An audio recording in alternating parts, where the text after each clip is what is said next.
You know, when we hear about some big new discovery, it can feel like it just appeared out of nowhere, right? Like a sudden stroke of genius. But honestly, it's rarely that simple. Behind almost every single breakthrough, there's a structured, methodical journey, a process that's designed to turn simple curiosity into real, solid knowledge. So today, let's pull back the curtain on that very process. Everything, and I mean everything, starts with a question. That little moment of, I wonder if. That's the spark. But how do you get from that spark to something you can actually prove, a verifiable discovery? Well, that transformation from just being curious to having a credible fact, that's what the research process is all about. Okay, so what is research really at its heart? It's way more than just, looking things up online. It's a systematic quest. Think of it as a patient, super careful investigation that's designed to establish facts and principles. Let's dig into what makes it so methodical. The key word here, the one you absolutely have to remember, is systematic. Research isn't just a random walk in the dark hoping you stumble upon something. Nope. It follows a clear path. It's a structured sequence that moves logically from a question to collecting data to analysis and then finally to a conclusion. This isn't about guesswork or just winging it. Not at all. Every good quest needs a starting point, and for research, that's what we call the foundation. And let me tell you, getting these first steps right is absolutely critical because the strength of your entire project rests on it. The very first step, and you could argue it's the most important one, is all about narrowing your focus. You just can't solve all the world's problems in one go.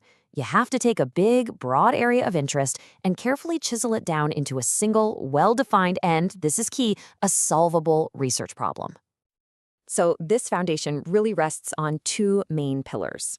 First, you've got to identify that research problem. What's the specific gap in our knowledge that you're trying to fill?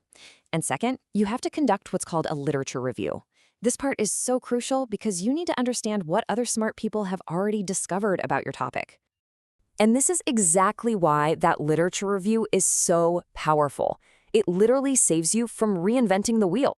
By digging into existing research, you not only learn from what others have done, but you also find the perfect spot to make your own unique contribution. It's like they say, you get to stand on the shoulders of giants just to see a little bit further. All right, once your foundation is solid, it's time to create the blueprint. I mean, you wouldn't try to build a house without a detailed plan, right? Well, it's the same idea here. You can't just dive into a study without a clear research design. Now, the heart of your blueprint is something called the hypothesis. This is basically your educated guess. It's a clear, testable prediction that your entire study is going to be designed around to either support or, hey, maybe even prove wrong. And then comes the research design itself. This is the master plan for how you're going to execute everything. This is where you decide exactly how you'll test that hypothesis. Are you going to run an experiment where you actually change something to see its effect? Or are you going to be more of an observer, just analyzing data without getting involved? Your design is your strategy for gathering evidence and making sure your answer is as reliable as it can possibly be. So, you've got a solid foundation and a detailed blueprint. Now what? Well, now you're ready for action. This is the part of the journey where you finally go out into the world and actually gather your evidence. This is where the plan really hits the ground. We're shifting gears from theory to practice, turning all those abstract ideas from your hypothesis and your design into concrete, real-world actions. So, execution really boils down to three key activities. First up, sampling. Look, you can't study everybody, right? So you have to select a smaller group that accurately represents the larger population you're interested in. If you get this part wrong, your results won't really mean much.